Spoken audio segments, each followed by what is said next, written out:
안녕하십니까, 이진우입니다. 요즘 재건축 아파트들이 몰려있는 동네에 부동산 가격은 또 들썩이고 있고 또 변화가 감지되고 있다는 보도들이 여기저기 좀 나오고 있습니다. 각종 규제 완화에 대한 수요자들의 기대감이 반영된 거라는 생각도 들고요. 하지만 또 아직 남아있는 많은 변수들이 또 있기도 합니다. 금리 인상을 비롯해서 차기 정부의 정책 변화, 또 실행 속도 등등 부동산 시장에 미칠 여러 가지 변수들이 앞으로 많을 텐데, 오늘 센터뷰 시간에는 최근의 부동산 시장 흐름에 대해서 들어보겠습니다. 3040 세대들에게는 추억이라고 하는 포켓몬 빵이라는 게 요즘 재출시돼서 큰 인기를 끌고 있습니다. 빵 안에 들어있는 캐릭터 스티커인 띠부띠부씨를 하나도 겹치지 않게 모으면 모으던 과거 유행이 다시 돌면서 제품 품귀 현상도 빚어지고 관련 기업 주가도 오르고 있다네요. 오늘 블루칩 신기주 시간에는 포켓몬 빵 열풍에 대해서 들어보겠습니다. 손에 잡히는 경제 플러스 광고 듣고 시작합니다. 최근 부동산 시장의 변수들, 그리고 재건축 규제 완화에 따른 흐름들 좀 알아보겠습니다. 오늘은 건국대 부동산대학원의 박합수 경임 교수님 나오셨습니다. 어서 오세요. 네, 안녕하십니까? 대선 이후에 좀 분위기가 좀 달라졌습니까? 아니면 보도가 그렇습니까? 그냥 파악하시기에는 어때요? 네, 시장 전체적으로는 전국적으로 좀 보합세를 보이고 있다고 할 수 있습니다. 물론 이제 지역적으로는 아직 약보합세를 보이는 지역도 있는데, 지금 이제 규제 완화가 예고된 재건축 단지 위주로는 매물이 좀 회수되고 있고요. 호가를 한 1, 2억 정도 올리는 이런 기대감도 나타나고 있습니다. 서울에서? 네, 그렇습니다. 서울에 이제 대단히 재건축 지구라고 할 수 있는 목동이나 상계동. 그다음에 뭐 잠실 일대가 좀 일부 남아 있는 이런 지역들 위주로는 좀 기대감이 커지고 있다고 보여지고, 최근 이제 공약이 알려지면서 재건축 규제 완화나 세제 개혁, 대출 규제 완화 이런 전반적인 그 시장의 개선이 이제 기대되기 때문에 어느 정도 방향을 전환하지 않을까라는 그런 상황에서 좀 관망세를 보이고 있다고 할 수 있습니다. 뭐 더 나빠진 건 없고 규제가 풀린다니까 가격에서는 좀 상방의 압력이 있을 것 같기는 한데. 네네. 보통 그러면 재건축 아파트 낡은 가격들이 오르면 그 주변의 신축 아파트 단지들도 따라서 좀 움직입니까? 아니면 어떻게 됩니까? 일반적으로 부동산 시장에 영향을 미치는 변수는 이제 수요와 공급이 대표적으로 있고요. 유동성, 그다음에 이제 금리 향방이 있습니다.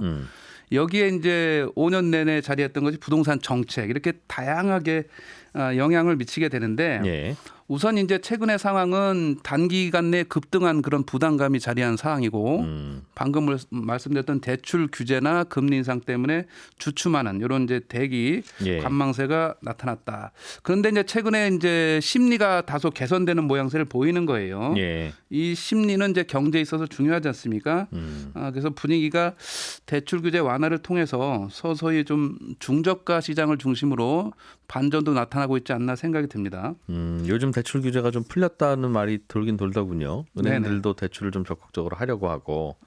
그러다 보니 대출 조금 받으면 살 수 있는 집들 가격대인 중저가는 그것 때문에 오르고.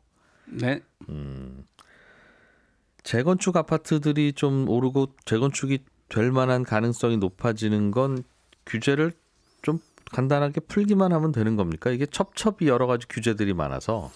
재건축 사업 그 단계별로 절차별로 규제가 많습니다. 하지만 이제 이런 규제 완화의 방향은 적절하다라고 평가할 수 있는데요. 우선 이제 간단하게 좀 말씀을 드리면, 재건축에서 첫 번째 이제 걸음마 단계에서 시작하는 안전 진단이 있어요. 이 안전 진단은 이제 사업 초기 시작을 알리는 이제 걸음마인데, 이 제도가 강화된 게 이제 2018년 3월 5일이에요. 그때부터 구조 안전성의 비율을 20%에서 50%로 올리면서 사실상 거의 통과하기가 어려웠다, 이런 얘기가 돼서 무너지기 직전 아니면 아무리 낡았어도 재건축 안 됩니다. 구조 안전성의 기둥이 과연 뭐 30년 지난다고 해서 그렇게 쉽게 넘어지진 않으니까 거의 통과가 어려웠죠. 이렇게 이제 지나치게 높은 가이드라인을 적용한 것들에 대한 개선은 이제 공약에서 내세우고 있고, 그리고 이제 조합원 지위양도 금지가 그 다음 단계에 있습니다. 이것은 전국이 아니고 투기 과열지구에 적용되는 건데, 조합원의 자격을 차기 매수자에게 승계하지 못한다는 거죠. 이거는 이제 어찌 보면 공약에서도 빠져 있어요. 이거는 이제 투기를 방지하는 제도로 유지될 것으로 좀 보여지는 부분이기도 해요. 그것 때문에 재건축이 잘 안 되기도 합니까? 아니면 그냥 그건 저스트 요거는 이제 방지입니까? 매물이 나오지 않으니까 상대적으로 나오는 매물이 10년 보유 5년 거주한 1주택자가 네. 예외로 적용이 되기 때문에 예. 매물이 그야말로 이제 간헐적으로 나오죠. 그러니까 한 건 나오니까 가격을 올릴 수 있고 또 네. 두 번째 나오는 거는 그게 매도한 가격을 보고 더 올리게 되는 가격 상승 요인으로 작용을 해요. 이게 매물이 부족하다 보니까. 그래서 오히려 거래가 더 되는 게 가격을 낮출 수 있는 요인도 될 수 있는 거라고 볼 수가 있어요. 예. 그리고 이제 재건축의 가장 큰 걸림돌은 재건축 초과이익 환수제라고 할 수가 있어요. 예. 이거는 이제 2017년 말까지 관리처분 계획인가 신청을 하면 예외로 했다, 감면을 해줬다. 이 단지들이 지금 이제 재건축 진행 중인 단지예요. 대표적으로 뭐 반포주공 1단지라든가 네. 원베일리, 신반포 4지구, 예. 그다음에 뭐 개포주공 1단지라든가 잠실의 미성크로바, 진주, 둔촌주공 이런 예. 것들이 다 대개 여기에 해당이 돼서 지금 사업이 진행되는 단지들이에요. 거기는 제초한이 없다. 제초한 면제 단지들이죠. 그들만 사업을 진행하고 있고 그 다음 단계인 그런 재건축 단지는 거의 스톱 단계다. 예를 들면 이제 대치 쌍용 같은 경우 사업 네. 시행 인가 단계까지 갔지만 이 제초한 때문에 거의 이제 사업이 스톱된 상태. 그 이후에 이제 잠실 5단지나 이런 네. 것들도 조합 설립 단계지만 그 위에 물론 이제 잠실 5단지는 여러 사정이 있었습니다만 지체되고 있는 상태죠. 그래서 먼저 앞서간 그런 면제 단지와 그 다음 단지의 그 갭 시간, 예. 기간의 차이가 최소한 4, 5년 이상 지금 나오고 있어요. 그만큼 재건축 부분에서는 나중에 입주 시점에서의 공백기로 작용할 우려가 있다. 이렇게 좀 보여집니다. 그래서 그러면 제초한 규제가 좀 완화돼서 그 다음 그 기다리던 분들이 진도를 나가더라도 네. 한 3, 4년, 4, 5년 정도는 또 입주 공백기가 있다. 있을 수밖에 없습니다. 지금 현실적으로 현 상태에서는. 그래서 가급적 빨리 그 공백을 메울 수 있는 전향적인 검토가 필요한데 네. 저는 사실 이 제도를 2017년도 4월 지금부터 5년 전에는 폐지할 것을 주장했는데 제초한을. 그렇습니다. 예. 왜 그러냐면 이렇게 공급이 지체됨으로 인해서 공급이 부족하고 가격이 올라가는 현상이 나타날 수밖에 없다. 중장기적으로. 예. 그런 상황에서 이제 이거를 폐지해야 된다라고 정했는데 그 후에는 뭐 어쩔 수가 없었고요. 지금은 이제 폐지를 하지 않을 거면 1주택자의 예외라도 만들어라입니다. 1주택자일 경우에는 그 집을 팔고 뭐 돈이 생겨서 그 제초한 비용을 낼 수 없으니 어차피 1주택자는 이제 실수요자이잖아요. 예. 그래서 낡은 주택에 살고 있는 그 한 채밖에 없는데 그것을 새로 짓는다고 해서 이게 무슨 투기가 관여된 것도 아니기 때문에 네. 개발 이익을 환수해야 될 강한 명분도 사실은 그렇게 크지 않습니다.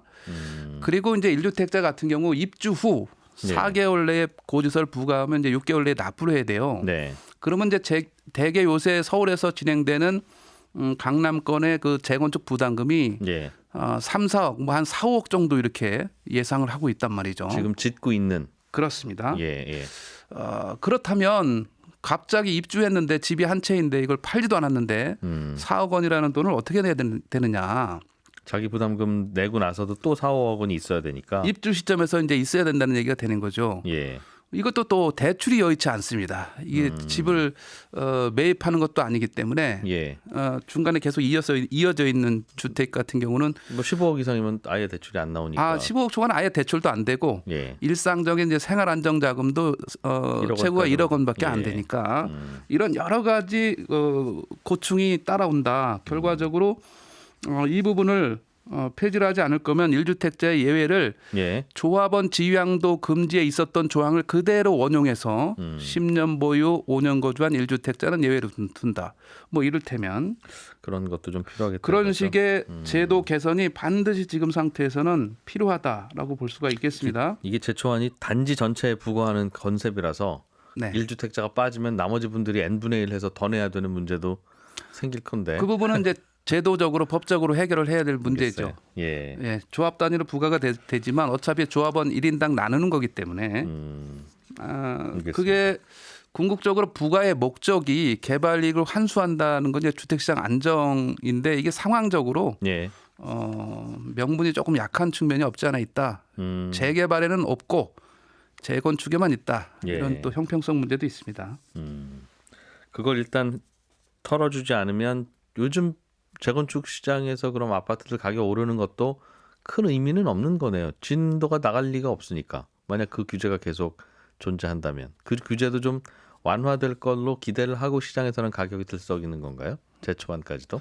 맞습니다. 우선 이제 재건축 아파트는 어차피 낡아지기 때문에 이게 뭐 30년, 40년, 심지어 50년까지 낡은 상태이기 때문에 소유자 입장에서는 어차피 그건 안 할 수가 없다라는 또 그런 나름대로의 심리적 배수진을까지 치고 있는 상황이고 그리고 이번 같이 이제 공약에 따라서 기대 완화가 같이 반영이 되기 때문에 가격을 굳이 낮춰야 되는 그런 사항은 아니라고 판단이 들어서 그런 식으로 이제 최근 들어서는 호가가 올라가는 이런 모양새도 나타나고 있다 이렇게 좀 말씀을 드릴 수가 있습니다.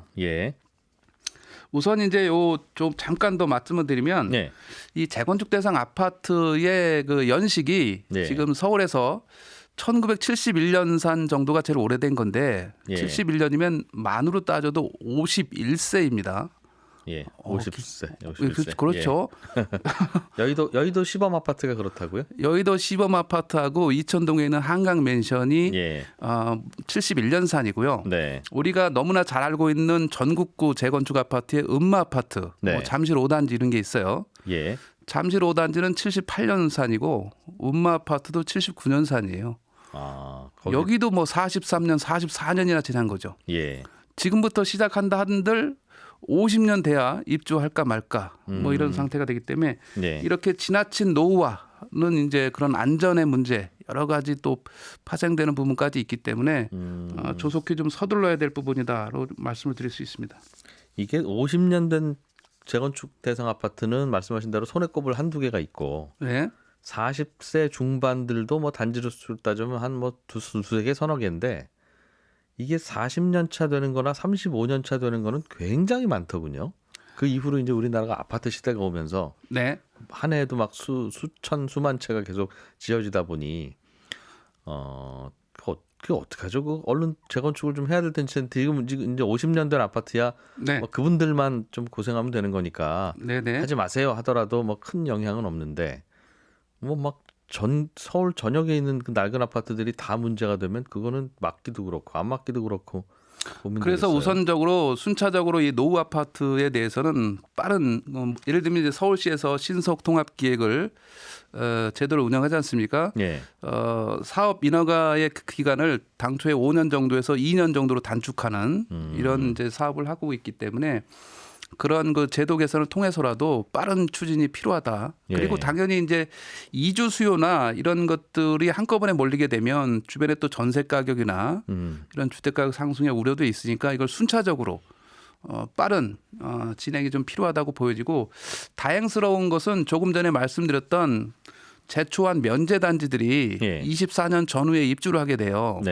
이 단지를 대략 합치면 한 3만 세대 가까이 됩니다. 그래서 이 단지들이 입주할 시점에 이주를 하게 되면 어느 정도 흡수할 수 있는 여지도 있다. 이렇게 좀 보여지니까. 그럼 서울의 새 주택들이 그만큼 공급이 되는 거니까. 그 이제 옆에 아파트 재건축하면서 집 비우시는 분들이 그쪽으로 좀 옮겨가서 살고 하는 식으로 좀 풀면 되겠다. 일종의 이제 여유 주택이 있어야 되니까. 재개발 뭐 정비 사업도 마찬가지입니다만 일종의 이제 순환 주택 개념으로 뭐 활용을 해도 나름대로의 그 주기를 잘 활용하면 가능하지 않겠나라는 생각을 좀 해볼 수가 있고요. 서울시 전체적으로 노후도를 보면 2019년도 기준으로 30년 이상 된 주택의 비율이 18.7%입니다. 거의 5채 중에 한 채는 30년이 넘은 낡은 주택이다. 라는 관점에서 이 노후주택에 대한 개선은 우리가 좀 시급을 다퉈서 빨리 좀 해결해야 될 우선 과제라고 좀 보여집니다. 이거를 빨리빨리 안 지으면 최악의 경우 어떤 일이 벌어지는 겁니까? 나름대로 이제 슬럼화되면서 거기에 안전뿐만 아니라 여러 가지 뭐 보안이 됐던 범죄가 됐던 여러 가지 사고들이 좀 나올 수가 있고 우리가 재건축을 하게 되면 주택 수가 종전 단지에서 최소한 한 20-30% 정도 증대 효과가 있어요. 10채 부수면 12채 지어지는. 그렇죠. 뭐 예를 들면 둔촌주공 같은 경우는 뭐 한 6천 가구 정도 되는데 지금 신규 분양하는 게 4,800가구 정도가 넘으니까 거의 이제 거기 뭐 임대까지 포함하게 되면 2배 정도가 늘어나요. 예, 예. 12,032가구니까 총 6,000가구에서 12,000가구 2배 정도 늘어나지 않습니까? 예. 이런 공급 증대 효과도 충분히 있을 수 있기 때문에 우리가 이 재건축 사업에 대해서는 좀 빨리 서두를 필요는 있다라고 좀 보여집니다. 서울에 토지거래 허가 구역이 좀 일부 있죠. 뭐 압구정, 뭐 삼성, 뭐 등등 있습니다. 여의도 등등. 여기는 풀 것 같습니까? 아니면 계속 연장이 되는 걸로 예측되고 있습니까? 우선 토지거래 허가구역은 말씀하셨던 청담, 삼성, 대치, 잠실이 1차 지정이 된 곳이고 여기는 예. 아파트, 상가 건물 통합해서 다 지정된 데고요. 그 이후에 이제 오세훈 시장이 지정한 것이 예. 압구정, 그다음에 여의도, 목동 여기 예. 세 군데는 아파트입니다. 그리고 예. 성수 전략정비구역은 이제 어차피 재개발 구역이니까 여기는 뭐 아파트가 됐던 일반 받을 수 있는 건데 다 지정된 이런 상태가 되기 때문에 예. 이게 이제 1년 단위로 연장을 하고 있어요. 그래서 종전에도 한번 연장을 했었던 거고 그래서 특별한 사항이 없으면 이것도 뭐 실수요자 여기 이것을 매입하게 되면 2년을 거주해야 돼요. 이런 관점에서 예. 투기 방지 차원에서 연장은 할 것으로 그렇게 좀 예상은 됩니다.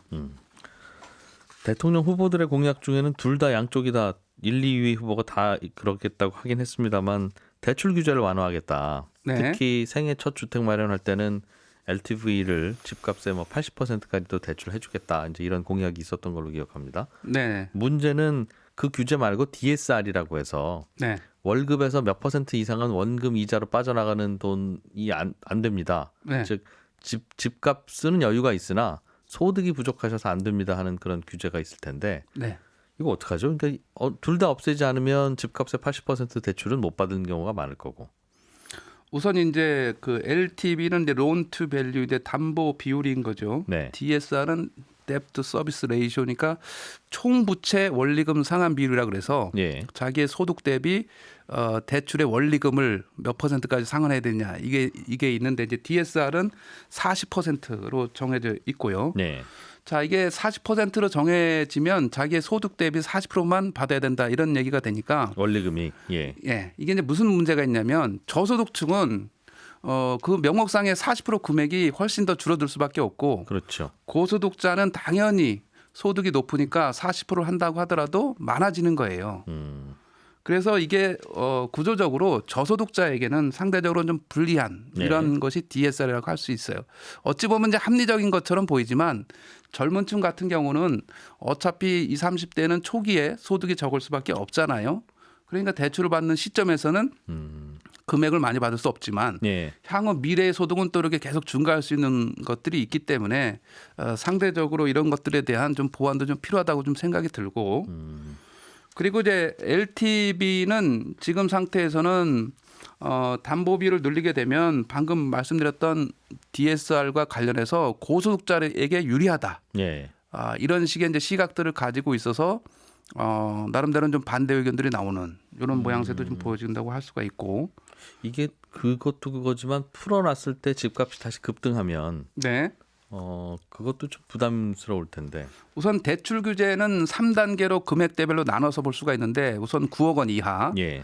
9억 원 이하, 6억 원 이하는 이제 일종의 정책 자금 대출의 가격 상한선이에요. 예. 그다음에 9억에서 15억, 9억에서 15억 사이는 또 그 LTV 비율도 되게 줄게 됩니다. 예. 투기가율이나 조정 대상 지역에서 자 15억 초과는 대출 금지. 예. 어차피 15억 초과는 이래저래 금지였기 때문에 대출 규제 완화에 영향력이 없고 그다음에 이제 가장 영향력을 받는 것은 9에서 15억이라고 할 수가 있어요. 예. 만약에 이제 가격이 14, 15억에 육박하게 되면 내가 이 집을 사더라도 16억, 17억이 되면 대출 금지기 때문에 내가 매도하는 것도 한계가 있고 가격 상승에도 어렵다. 왜냐하면 그런 지역들은 대부분 이제 외곽 지역인데 예. 더 꾸준히 매수자들이 나타날 가능성이 없습니다. 왜냐하면 대출 받지 않고 그 지역에서 집을 살려는 수요자는 거의 없을 테니까. 그래서 여기서 가장 이제 수혜자가 되는 것은 9억 원 이하 주택에 대해서 생애 최초자의 LTV를 완화한다든가 할 경우 예. 이 그 가격대에서 다시 한번 매수자들의 집중력이 발생할 수 있는 여지는 있지 않겠나 좀 생각이 듭니다. 그렇군요. 어떻게 보세요? 이런저런 정책 변화나 조짐은 아직은 뭐 어떻게 결정될지는 모르겠습니다만 규제 완화 쪽에 기대감이 생기고 있는데 네. 집값에 미치는 영향 좀 예측을 해야 내 집 마련하려는 분들도 판단을 할 텐데 어떻게 보십니까? 우선 전반적으로 지금 시장 상황은 단기 급등에 따른 부담감이 큰 시장입니다. 우리가 이제 우리의 구매력 지수 대비 예. 집값이 뭐 거의 2배 이상 올랐기 때문에 최근 5년간 더 추격 매수를 할 것인가도 사실 고민스러운 부분이기도 하고. 근데 작년 9월까지만 해도 추격 매수들 하셨잖아요. 예, 했죠. 이 가격에. 예. 근데 왜 갑자기 이 가격이 왜 또 비싸게 보여요? 대출 규제 완화가 예. 대출 규제가 작동을 하고 금리가 인상된 것이 이제 그 후에요. 아하, 예. 두 가지 변수가 추가된 거죠. 대출 규제는 작년 10월부터 강화되기 시작을 해서 네. DSR이 이제 본격적으로 기관 단위에서 개인 단위로 바뀌게 돼서 개인별 DSR을 맞춰야 되는 이런 것도 있고, 네. 그다음에 이제 신용 대출 자체의 그 만기를 10년 정도 비주담대를 10년으로 상정해서 그걸 계산했는데 이것을 이제 7년, 5년으로 낮추는 만기를 그러니까 그만큼 5년으로 나누면 상환해야 될 원금이 많아지니까 1억 신용 대출 받으면 1년에 2천만 원씩은 원금 갚으라고 하는 거니. 그렇죠. 대출 금액이 확연히 축소되는 문제가 생기죠. 예. 그래서 이런 부담들이 이제 커지고 있기 때문에 나의 구매력, 내가 가진 순수 자본과 이 타인 자본인 대출을 동원해야 되는데 예. 대출 동원에서 한계가 생긴 이런 상태가 됐고, 자 그다음에 금리가 작년 가을부터 연초까지 우리가 이제 기준 금리는 작년 뭐 8월, 11월, 1월 해서 세 번에 0.75가 올랐는데 예. 대출 금리는 거의 2배 정도가 올랐어요. 예, 그렇기 때문에 이런 부담들이 커서 매수자들은 앞으로도 이런 대출 상환 능력에 대한 점검 이런 것들이 좀 반드시 필요하고, 그렇다고 손을 놓을 건 아니고요. 규제 완화가 되니까 대출 규제 완화가 되니까 그에 따른 관심 지역 위주로는 여전히 유지를 해야 되고 또 청약을 통해서 분양을 통해서 매입하는 이런 것들도 여러 가지 다양한 각도에서 내 집 마련에 대한 준비를 해야 되지 않나 생각이 듭니다. 규제들의 여파 때문에 갑자기 더 많이 오를 것 같지는 않으나 크게 하락한 가능성도 적다고 보시네요. 기다리라고 하시지 않는 걸 보면. 우선 이제 현재 상황상 급등에 따른 부담감은 있지만 그렇다고 또 하락에 대한 그런 것도 당분간은 커 보이진 않는 상황이에요. 그래서 본인의 관심 예. 지역 위주로는 여전히 좀 눈여겨볼 필요는 있지 않겠나 생각이 듭니다. 그러니까 많이 오른 게 사실인데 이 가격에라도 좀 살피고 다니십시오 하는 게 참 사실 좀 답답하죠. 예. 매수하라고 하는 것은 부담스럽습니다. 저는 사실 2, 3년 전부터 매수를 강력하게 추천해서 거의 2배가 올랐기 때문에 여기서 더 매수하라고 얘기하는 것 자체도 저 개인적으로도 부담이죠, 사실은. 알겠습니다.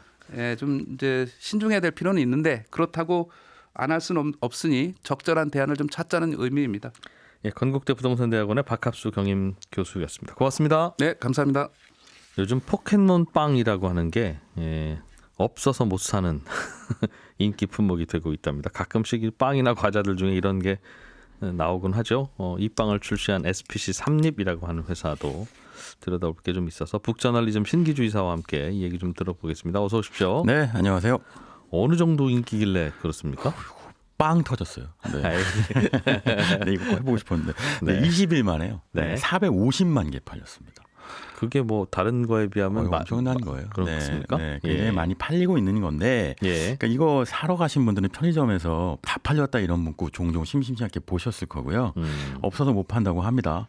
그러니까 이게 SPC 삼립이라는, 그러니까 우리한테는 그 파리바게스트라고 하는 그 빵집으로 유명하죠. 네, 그쪽 회사죠. 네, 맞습니다. 네, 16년 만에 포켓몬 빵을 재출시했는데 이게 요즘 그 2022년에 2030 세대가 엄청 열광하면서 주가도 오르고 그러고 있습니다. 16년 전에도 한번 나왔었던 빵입니까? 그때 나왔는데 그때는 초딩들이 많이 먹었던 거죠. 네. 초딩들이 또 그 뒤에 있는 그 띠부띠부 실이라는 걸 갖고 싶어서 많이 샀는데 그러다 보니까 고 세대가 나이가 먹으면서 성인이 됐는데도 여전히 포켓몬 빵에 열광한다.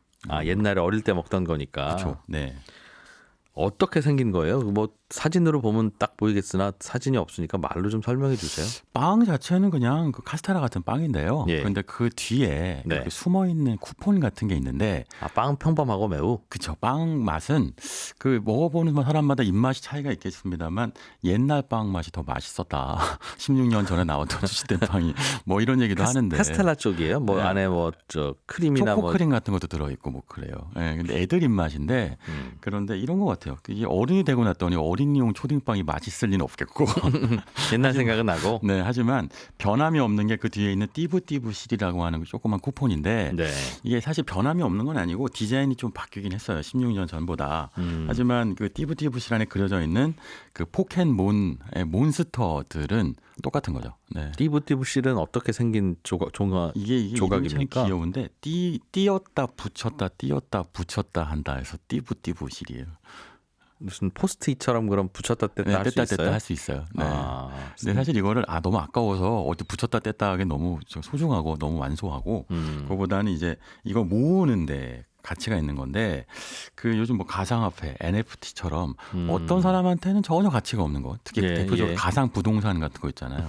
왜 거기서 땅을 사지라고 하는 분들이 있는데 어떤 사람한테는 이게 가치가 있는 것처럼 띠부띠부실도 어떤 컬렉터들한테는 이게 원래 빵값이 1,500원이거든요. 예. 근데 이걸 최대 5만 원에 팔기도 합니다. 빵 한 개를? 네, 빵 안에 이제 띠부띠부실이 개봉이 안 된 상태로 네. 원본 그대로 있으면 5만 원. 네, 최소한 3,000원, 2배 이상은 받고 파는 것 같아요. 띠부띠부실이라는 건 종류가 다양해서 이거 쭉 다 모아야지 뭐 이런 게 있나 봐요. 네, 이게 그 포켓몬스터라고 하는 그 캐릭터의 숫자가 898개인데 여기서 이제 그 SPC 삼립에서 출시한 포켓몬스터 빵에 들어가 있는 건 156종쯤 된다고 해요. 다 출시된 건 아니지만 상당히 많이 출시돼 있는데 이 포켓몬스터라는 게 원래 그 일본에서 만들어진 게임 캐릭터거든요.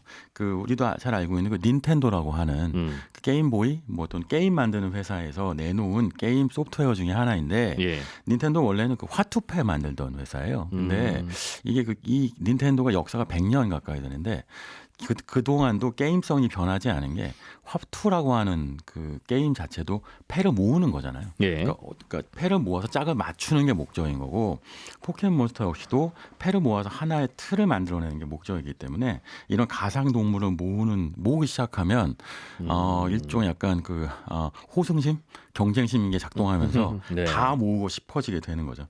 그러니까 이게 그 SPC 빵집에서 출신하긴 했지만 본질은 그 제조업 열풍이라기보단 컨텐츠 유통에 의해서 상품이 팔려 나가는 게 이 경제 현상의 본질이라고 보면 될 것 같습니다. 닌텐도가 만든 캐릭터예요, 그러면? 그렇죠. 네, 닌텐도에서 출시해서 닌텐도 요즘은 이제 뭐 닌텐도 위 같은 그 게임으로 유명한데 거기서 만든 게임 캐릭터인데 그게 닌텐도의 대표적인 게임이 됐고 한국에서는 게임보다는 애니메이션 캐릭터로 더 알려져 있어요. 그러니까 99년도에 처음 TV로 방영되기 시작했는데 딱 99년이 지금부터 20년 전 그러니까 지금 2030, 40 세대가 아주 초딩 때 그때 빵도 사 먹고 만화도 보면서 꿈을 키우던 그 시대인 거죠. 네, 99년. 그러니까 2000년 되면 뭐 이제 뭐 무슨 현상으로 컴퓨터가 멈춘다 뭐 그러던 시대.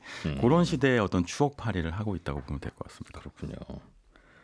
이거 만들어서 판 회사가 SPC 삼립입니까? 네, 맞아요. 네. 그러니까 SPC라고 하는 거 원래 이제 그 삼립 그리고 이제 그 샤니 이런 회사가 합병돼서 만드는 회사잖아요. 그래서 SPC 삼립의 주가가 지금 많이 오르고 있는데 사실 SPC 삼립이 이 포켓몬빵 전에 좀 힘들었어요. 사실은 그 빵을 많이들 소비 안 하면서 이제 식자재를 많이 공급할 수 있는 공급 서플라이 체인을 만들어 놨는데 쓸 데가 없어갖고 그것도 놀리고 있었고 또 하나는 그 가평 휴게소를 인수했는데 휴게소에 투자했던 것도 요즘 그러니까 코로나 때문에 여행객이 줄면서 휴게소가 타격을 받았었거든요. 근데 최근에 이것 덕분에 제가 이제 방송 들어오고 직전에 주가 봤더니 93,900원이더군요. 네, 계속 오르고 있는 흐름입니다. 네. 그렇군요. 호재가 부족했는데 이 포켓몬 빵으로 좀 주가가 많이 오른다. 근데 사실 이런 것도 있어요. 그 SPC 삼립이 그동안 사실은 악재가 꽤 많았거든요. 특히 대표적인 게 오너 리스코였는데 그 승계하려고요. 이런 식품 회사들이 많이 하는 게 구태여 거기하고 거래할 필요 없는 회사하고 거래를 해서 그냥 마진을 붙여서 그거 갖고 이제 승계 비용으로 쓰는 이른바 통행료가 있는데 일감 몰아주기. 네, 일감 몰아주기. 뭐 대체로 뭐 오뚜기 라면 같은 경우는 라면을 아들 회사가 전부 납품하기도 하고. 그러니까요. 구태여 그럴 필요 없는 건데. 어떤 회사는 뭐 빵 봉지 같은 것도 또 그래 빵 봉지 대표적이에요. 독점 납품하게 하게 하고. 네, 그런 것처럼 정말 예. 구태여 필요 없는 회사 거치게 만드는 이 통일세 문제 때문에 공정거래위원회부터 한 647억 원 정도 과징금 두려 맞았었고요. 그리고 이제 지금 회장 창업주죠. 허영임 회장의 차남 허이서 부사장이 2018년에는 그 대마 밀수 혐의로 검찰에 구속되기도 했었습니다. 예. 그리고 가장 소비자분들이 가장 잘 아시는 것 중에 하나일 텐데 그 SPC의 계열사 중에 그 던킨도너츠 있잖아요. 네. 던킨도너츠가 최근에 그 생산 공정 자체가 별로 위생 상태가 나쁘다. 이것 때문에 많이들 놀라셨죠. 예. 그러니까 이런 이슈가 있어서 사실 리스크가 좀 있어요. 그 최근에 남양유업 또는 뭐 한성식품처럼 그 식품 회사들 중에 이런 오너 리스크가 많은 회사들이 꽤 있는데, 근데 이게 그 최근에 그 포켓몬빵 덕분에 빵 터지긴 했는데 어떤 면에서 보면 동전의 양면 같은 측면이 있는 게. 지금 2030 세대는 이른바 포켓몬 세대, 그러니까 가치 소비 세대잖아요. 그러니까 띠부띠부실처럼 정말 누구한테는 아무 관심이 없는 것도 나한테 가치가 있으면 부산에서 서울까지 와서 사가는 거고, 반면에 정말 사회적 가치가 지켜지지 않는 기업이라면 아무리 맛있고 아무리 좋다고 해도 사지 않는 게 또 이 포켓몬 세대의 특징이어서 예. 그러니까 이게 하나 리스크가 될 수 있겠죠. 아슬아슬한 지점이 분명히 있습니다. 좋은 뉴스 안 좋은 뉴스가 다 섞여 있군요. 그러니까요. 예. 이 포켓몬은 닌텐도가 개발한 캐릭터인데 사왔나 봐요. 빵에다 좀 넣겠습니다 해서.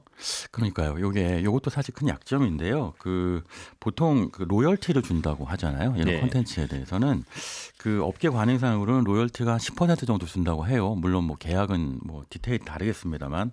그러니까 1,500원짜리 빵이면 150원은 닌텐도 거인 거죠. 네. 450만 개 팔렸지만 45만 개는 닌텐도한테 팔려나간 걸 텐데, 그러니까 이게 이런 식의 로열티를 주고 스토리를 빌려오는 것이 2022년에 맞느냐 이런 네. 고민도 있어요.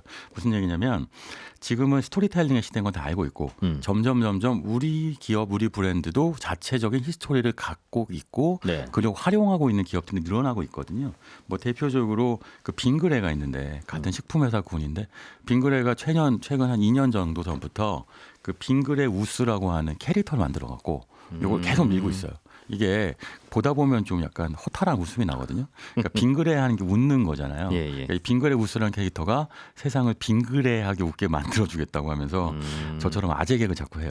제가 빵 터지게. 그런 캐릭터를 네, 그렇죠. 만들어서. 근데 이게 처음에는 약간 뭐 반응이 좋기도 했지만 신선하다 반응이 있었지만 빵 터지지는 않았는데 예. 2년 넘게 하니까 이제 빙그레 일종의 컨텐츠 자산이 된 거죠. 예. 계속 보다 보니까 정도 가고 약간 과몰입도 되고 뭐 이렇게 된다고 해서 좋은 반응을 얻고 있거든요. 예. 그러니까 이거는 당연히 로열티가 없죠. 당연히 자체적인 캐릭터고 요걸 갖고 뭐 포켓몬처럼 모으기 같은 거 띠부띠부실도 할 수 있겠고 빙그레 바나나 우유 갖고 뭐 해볼 수도 있겠고 그러니까 여러 가지 형태의 활용도가 증가하고 있는데 말하자면 SPC는 그게 아니라 아직 16년 지났는데도 네. 빌려오는데 멈춰 있다. 이런 게 문제죠. 네. 20년에 전에 출시했던 거 재출시하려니까 그때도 포켓몬이었을 거 아니겠어요? 그렇죠. 네. 그러니 뭐 캐릭터만 바꾸기도 좀 그렇고. 그렇죠. 그래도 역시 그 타겟을 정확하게 잡은 거는 지금 이제 2030 세대들이 원하는 걸 정확하게 짚어낸 거니까. 예. 그러니까 예전보다 지금 과거에 있었던 상품을 구매하면서 얻고자 하는 소비자들의 어떤 욕망, 욕구 이런 것들이 분명히 존재하는 거죠. 옛날 상품 재출시해서. 그러니까 이게 이런 것 같아요. 숨은 이유는요. 그러니까 이런 겁니다. 898종쯤 되는데 예. 그 중에서 159종을 출시했거든요. 근데 이거를 다 모으기 위해서 빵도 안 먹고 그냥 껍질만 까서 실만 꺼내고 버리는 분들도 있고 예. 아니면 정말 그 안에 뭐가 있는지 찾으려고 정말 현미경으로 비춰보고 비춰보는 분들도 있어요. 보이는지는 모르겠으나 원하는 카드를 그 종류를 사고 싶어서. 그렇죠. 그러니까 최근에 정말 16년 전 뉴스가 또 나오던데요. 예전에 초등학교 문방구 앞에서 포켓몬빵 먹지도 않고 버린다라는 사회부 뉴스가 있었는데 어제 똑같은 뉴스가 또 나왔어요. 편의점 앞에서 똑같이 빵을 안 먹고 버리더라 이런 뉴스가 나왔는데 띠부띠부 실만 가져가려고. 그렇죠. 예, 빵을 안 먹는 거죠. 그러니까 이거는 그러니까 뭐랄까 한정판에 대한 욕망이 지금 MZ 세대한테 매우 크잖아요. 2030 세대한테. 그러니까 그 캐릭터가 갖고 싶은 욕망을 자극하는데 이게 뭐라고 할까? 그 게임의 그 확률형 게임 같은 거 있죠. 뽑기 게임 있잖아요. 그것처럼 나올 때까지 갖는 거죠. 내가 많이 나오는 캐릭터 갖고 있지만 안 나오는 캐릭터 정말 뭐 159종 중에 하나 있는 캐릭터 찾고 있다면 빵을 다 먹어야지 나올까 말까 한 거 아니에요. 그렇게 되는 거죠. 그러니까 생산량을 제한하고 확률을 조절하는 것 이거는 사실은 이미 빵이라기보다는 게임에 가까워졌다라고 할 수 있겠고 이 게임은 뭐 우리도 몇 번 얘기했지만 지금 20대 30대 소비자들한테 가장 중요한 시대적 키워드니까 요거를 타겟하는 게 가장 중요한 거죠. 잘 읽은 거라고 할 수 있어요. 재밌기는 한데 또 과도한 건지 모르겠지만 이렇게 확률형으로 나오는 거 있죠. 이런 건 막아야 되는 것 같아요. 그러니까 이걸 뭐 소비자가 어떤 걸 선택하든 무슨 상관이냐라고 하면 강원랜드 같은 카지노도 그렇죠. 동네 곳곳에 알아서 그냥 당구장이나 빨래방 만들듯이 만들어도 된다고 규제를 풀든가. 그거를 규제를 하는 이유는 이 사행심이라고 하는 건 어른들에게도 해로워. 그거잖아요. 특히 해롭죠. 주머니에 돈 좀 있으니까. 그래서 뭐 마약 같은 것도 나라가 법으로 막는 이유가 그런 게 있어서 그런 건데 모르겠습니다. 강원랜드에서 하는 카지노의 그 사행심과 이런 뽑기의 사행심이 사실 어느 정도 차이가 있는지 모르겠어요. 1,500원짜리니까 어느 정도는 용인이 될 수도 있는데 문제는 이게 450만 개나 팔렸고 많은 사람들이 편의점을 돌아다니면서 마치 포켓몬 사냥꾼처럼 포켓몬 씨를 찾고 있기 때문에 그런 부분 한정판의 심도 좋지만 그런 사행성에 대한 고민은 지금 해볼 만큼의 어떤 사회 현상이 된 게 아닌가 싶어요.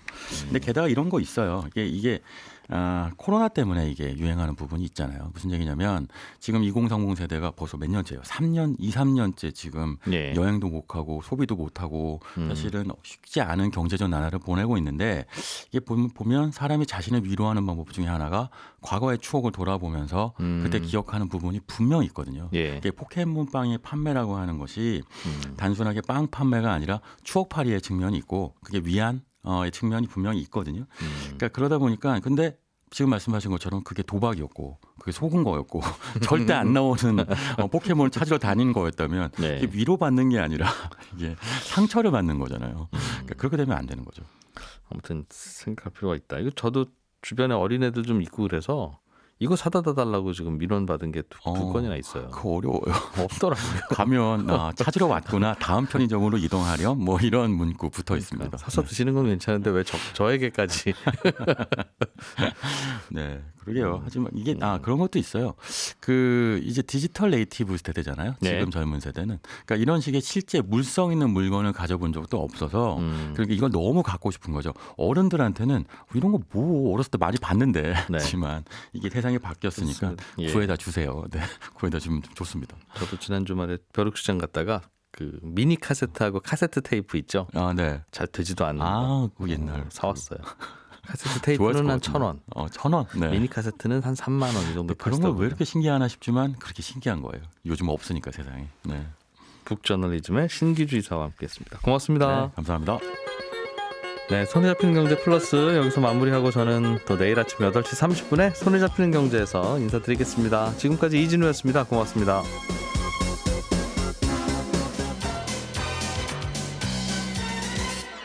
더 깊고 더 재미있는 경제 이야기 이진우의 손에 잡히는 경제 플러스.